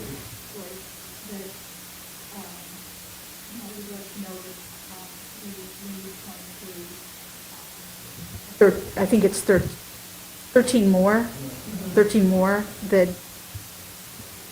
that information was coming back to us.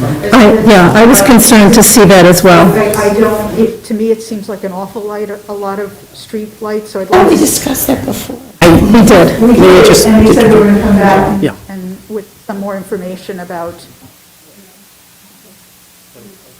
So Joe wants to say something. We can have them spend time and bill us to run for each of the 5 to find out the exact number for the lights. What we were saying is, once we decide upon the luminaire and that, they would then be able to gauge the height and the distance between the poles and come up with a final number.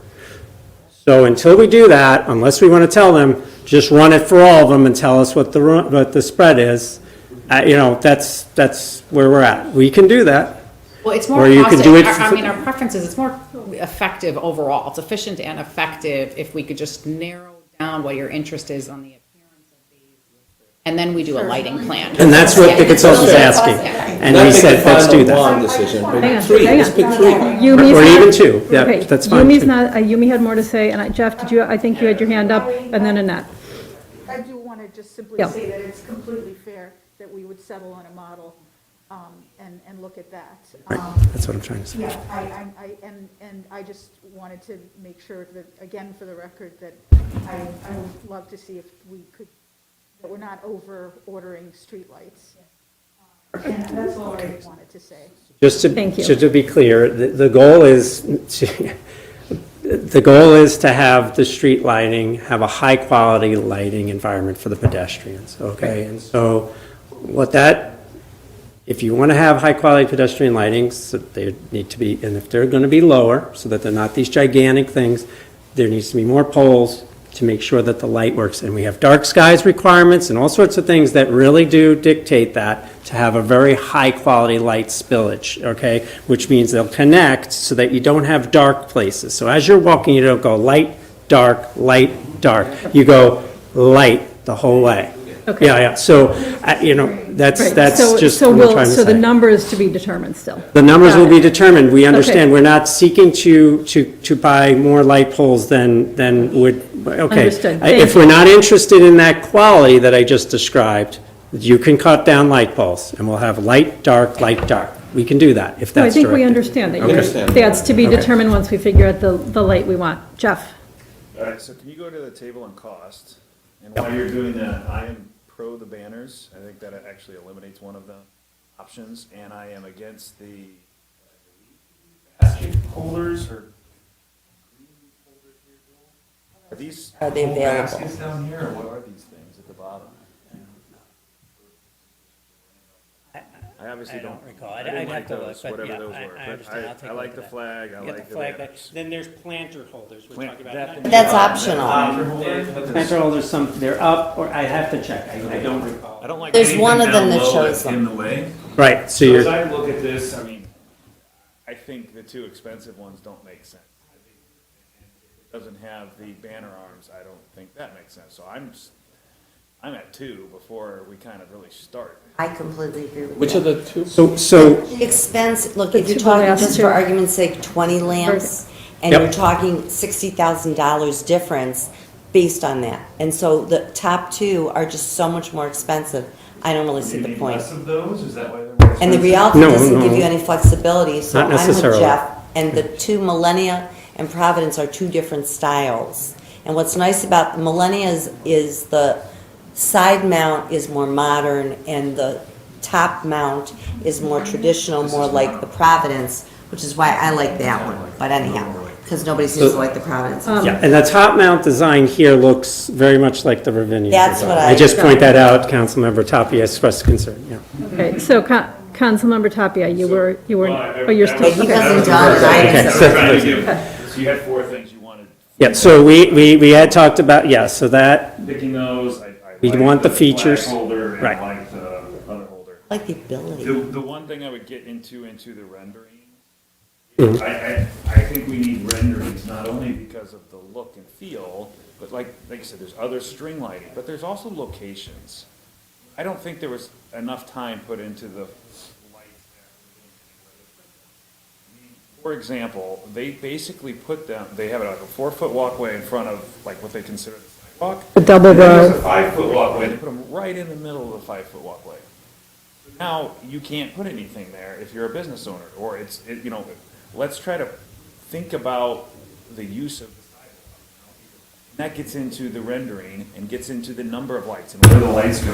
I don't need a rendering to necessarily see that I want that particular light, but I think the whole plan needs to be rendered, and I think that was Yeah. kind of done by the group. There's pictures out there, which I imagine are more kind of, are almost like 3D pictures. But I feel like they could then put whatever our maybe top two are in there, and then we can start looking at locations and number of lights, and where does light Yeah, go absolutely. versus the tree. And okay, we have this big open spot here, and we put it right in the middle. Why did we put it in the middle? Let's try to move it over here, or let's try to do a bollard over here, and get into that more refined area. So that was my last comment, unless I missed something on your first four, I think you had four things you wanted or something. Can you go back to that slide of what you need feedback on? Oh, it had to do with the luminaire type, and then just the style, basically, is that's one of the main things that we needed to talk about. Okay, so we had addressed the dark skies issues. The luminaire is we really need to know that, okay? Because you can do various things with poles, the Alcott being the exception, but some of these others, you see, you have different poles that you can attach to these types of lights. So that's the most important thing. You're focusing in the Alcott was brought up initially last time as one. That staff was looking at as, in terms of a modern flare kind of soft recommendation. Then the Providence is the traditional flare. Staff, kind of got together and thought that one made sense. Again, those are just our opinions. It's council's, choice, of course, and we will do whatever you'd like. So Annette and then Andres. Just very, very quickly. And you're First of back, all, I think it's crazy to develop renderings for 5 of these, obviously, so I think if we narrow it down for you, hopefully Thank you. that'll make it easier. I cannot see spending twice as much money. Top ones are out, in my estimation. And I like the flexibility. I'm not saying there should be planters or banners, but I like the ability to have them should we decide when we do a more encompassing plan. I think that's really important. So that's, if we have the flexibility in the ones we choose, then we can bring that to the fore when we look at landscape and when we look at furniture and everything else. So my recommendation would be to go with the 2 bottom ones as far as the 5 of us deciding on some. Yeah, just to let you know where I'm at, I think it's very important to have banner arms and planter arms as options. Festive in different ways, with different themes and all that. That's great. So that would eliminate the Rialta with using that logic. I understand that pricing should be considered. I mean, It doesn't include the add-ons, so just keep that in mind. What? It does not include the add-ons of the banner arms and the other things, which can add up to, none of them do. Yeah, got it. So that could go another $800 to $1,000. I just want to interject that. Thank you. So, but in terms of my preference, I don't like the Providence at all. I just think it's too much of a throwback. And the Millennium one has a ghost look, which I don't like at all, and I think messes up. So, maybe we do either, if we can't agree among ourselves, maybe we do 3 renderings, not 5, but 3, and see if the more expensive one is that much more compelling and we can make the case for it. Which more expensive one? The The Alcott compared to the bottom 2. Okay. So we would have a sort of, I don't call it budget, but we have that budget option, and then we have the more expensive. And then we can see, that might be worth it because it's that much better once we look at renderings. I wouldn't want to eliminate it right off the bat just because it's more expensive. I said, well, let's see if it's worth the price. So I would, if we can't agree on 2, I would then say let's do 3 of them. Well, it sounds like nobody else. Well, likes 3 the people Providence. said Okay, Providence. hang on. What's that? Yeah. So this is what I'd like to do, is I'd like to maybe just have a vote, just informal poll of all the different ones. But I want to state what I like too. Okay. I like the Alcott. I think that the Providence looks like something from the era of horse and buggy. And I think we need a more updated look. The Millennia, I think, is, I just don't like it. That's the one that's like a ghost fixture, right, Andres? The Sternberg Rialta, I think we already eliminated because it doesn't have the features we want. And the gallery, to me, looks sort of industrial and good for, there's a lot of sort of new industrial-looking developments. Redevelopments of old industrial buildings, that sort of thing. I think that that's an appropriate light for that sort of a place. Now, the Alcott, I feel like I've seen the Alcott somewhere. Yep, that was, Is that the we one had at come in Botanic? November, and that was the one that met the dark skies that we were saying. yeah. But I think I've seen it somewhere in person. Oh, I don't know, I'm sorry, I But thought you don't- meant. No, you've I think I've seen it before. somewhere Okay. in person, but I don't know where, but if I see it, I'm going to email everyone and say this is where it is. And we'll ask our designers as well for, Okay. you know, real world already installed as well. That would be great. So let's just go one by one and raise hands if you want to consider. Yumi has one more thing to say first. Yes, go. Say one other Yeah, yeah. thing, which is to the point about price and even, I'm encouraged that, anyway, that you know, we're looking at the long run of this. Decades we're going to have this. I've made this point before, decades. In that context, you know, the time value of money and whatnot, I picked the best one that we like. That's my point. We could have this 30, 40 years. Well, the most expensive one is about 150,000 if we do 25 lights. So in the grand scheme of things, it's not a huge difference. So let's go one by one. And just a show of hands, who thinks we should consider the Alcott? The five for the Alcott. How about the gallery? Can you show the gallery? Yep, hold on one second, whichever one you'd like. yeah. All right, hold on. So the Alcott is this? Oh, I take Okay. it back, sorry, my hand is going down. Okay, wait, so Four. 4 Alcotts, okay. Okay, gallery?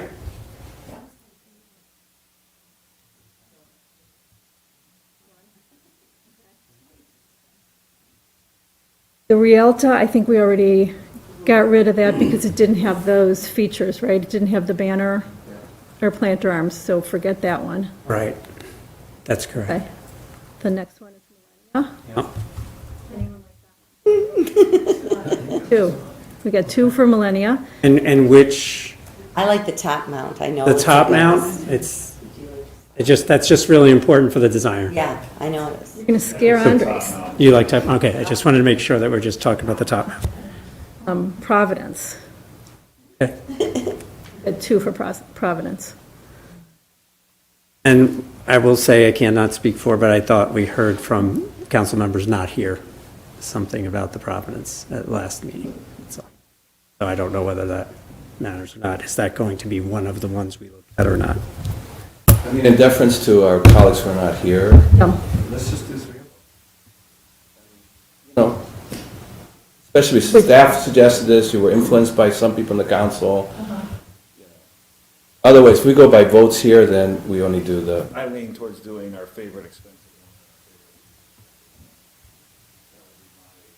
one. Or 3.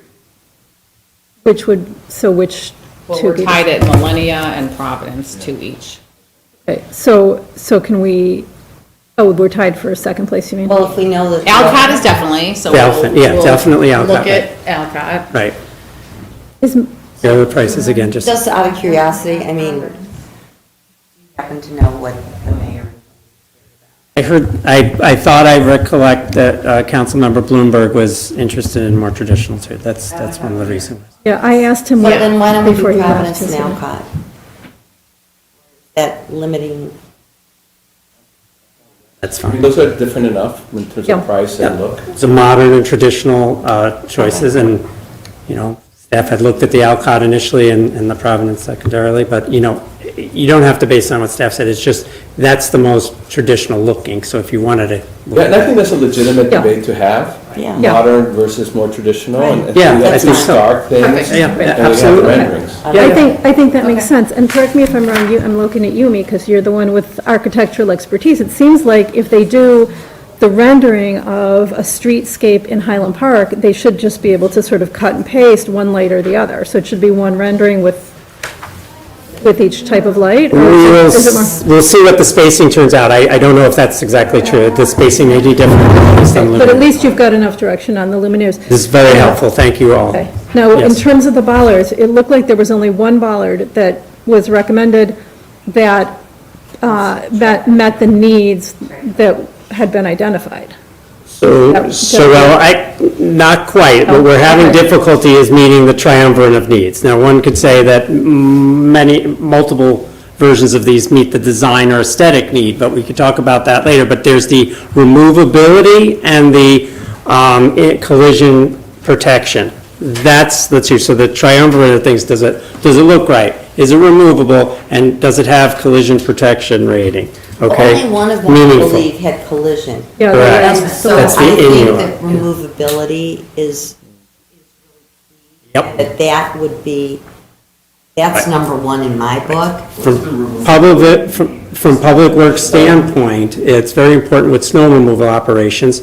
We will be reducing the number of parking spaces, so we would like to be able to use that during snow operations. Not that it's just going to sit there for a long time. They will be removed. It's downtown, but nonetheless, it provides very much needed way to get snow out of parking spaces fast and then get to that snow and get rid of that. So there's only 3 that are removable. Is that right, Ron? Do you feel comfortable with what Yeah, I it just said? allows when outdoor dining is not taking place. Correct. So, Right. Ron, if the bollards are not removable, but they do have the vehicle collision protection, can snow be piled on them? We would have Okay. we have bollards And they've been hit. Right. Right. And when you do use the bump outs for snow removal, does that impede the sight lines or block pedestrian view for crossing a street? I mean, we would not, our intention would not be to the long-term parking spots and push into that area.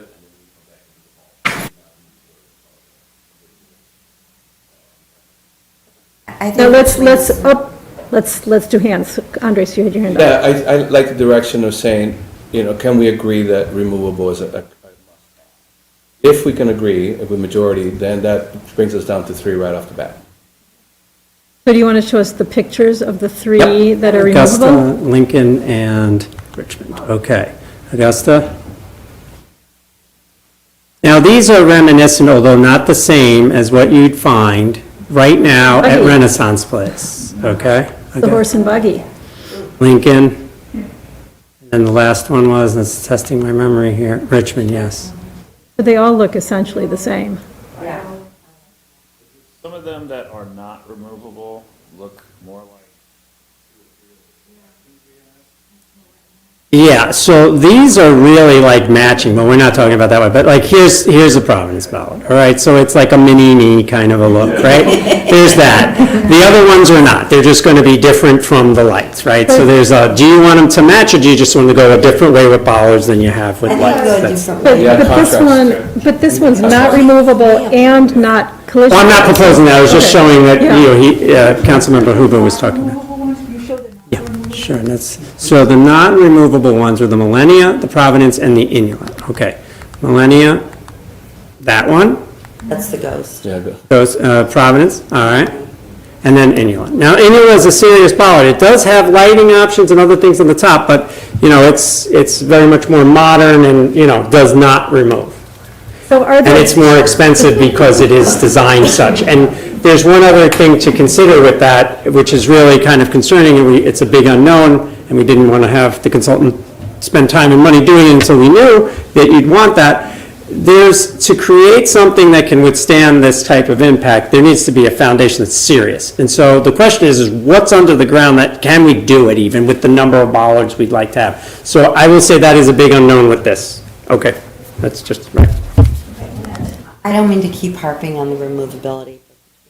Climate and our style of living, our summer usage, which could be all, closed down the street, all parades and whatnot, I think it is crazy. It's not about 3 choices, it's about, or 3 factors. Anything without the removability, I don't think we should be considering. so now let me just look at the police chief. What about the crash? So, having, is that important, the collision? It's all important. So- I don't know what competing objectives. There will be a standard curb associated with the bump outs. This isn't, remember, we moved away from the curbless, so there will be a standard curb, chief, and then the bollards. So the other bollards, it's not like they don't provide any protection, but they're not rated. I don't want to give anyone the illusion that they can withstand such things. Having said that, The Annual is like a serious bollard. I mean, that could take a 5,000-pound car, which would be like a Tesla or something, going right at it at 30 miles an hour. That's serious. So And are there we're no- trying to see if the consultant has anything that's removable. We've sent them on a mission to see, can you find something removable, maybe with a 15 or a 10, something lower, which would reduce the size of the required foundation. But it just seems from what they're saying, it's not really there. I mean, you can get custom anything, but that's going to be very expensive. This is not even custom, and it's significantly more. So- It's 2.5 times the price of the other. Correct. So it seems like we've narrowed it down to 3,500. the ones that are removable. So we don't have any of them, but what I said was, if you go out to Renaissance Place now, you will find that there are bollards that look similar to the Augusta, the Lincoln, Richmond. I'm not saying that there's 3 different bollards. It's not any of those 3, but it has that look and feel. That's what I'm saying. It's in that Are they all quick family. release or only the rich, are the ones? The that are Richmond is removable. Within removable, That said it there's had something quick called release. quick release. I don't know. I'd have to It was check. listed on the one. Could we go through the removable? Hold on 1 second. Yes? So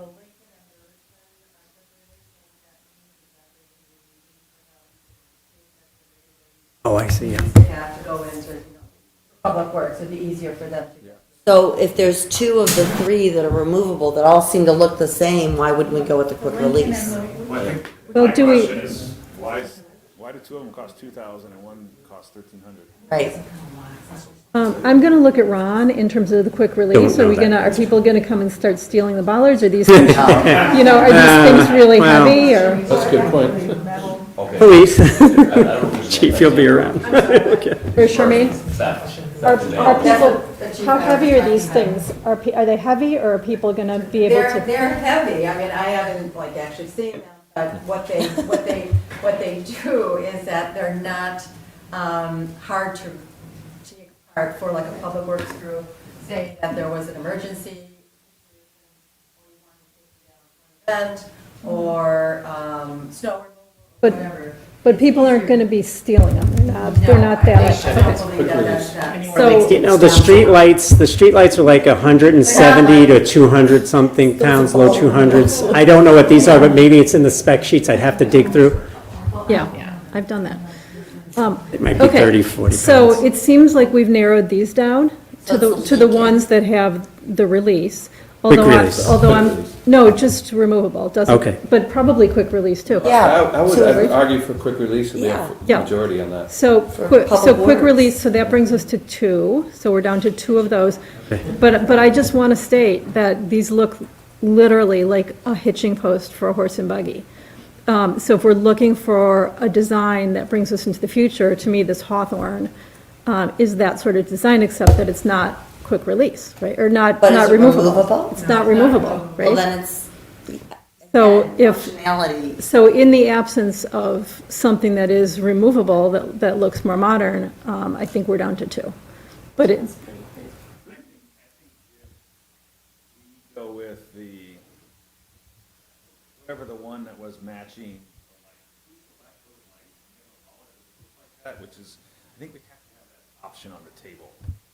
Because it looks just like I think that one looks okay. Some of the others look really weird. Yeah, I understand what you mean. This one works.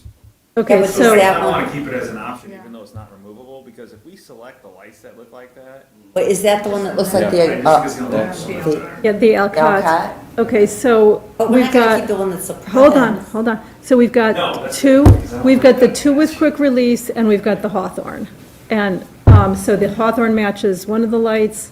The Alcott, with the- yes. And I agree that does a better job of it. I understand what you're saying. I feel, this rendition of a bollard, I think aesthetically is better than this, these. I just feel like that, it just, yeah. The mini-me. Just does. Now, Yumi had her hand up, Yeah. and- No, I actually didn't. Okay. I mean, I guess, thank you. Yeah. I I'm happy that we would just include this in the mix. Okay, Okay. so we have 3 bollards. I just have to press a little further. I mean, I lean in this direction. I'm just bummed that it's not a removable quick release one.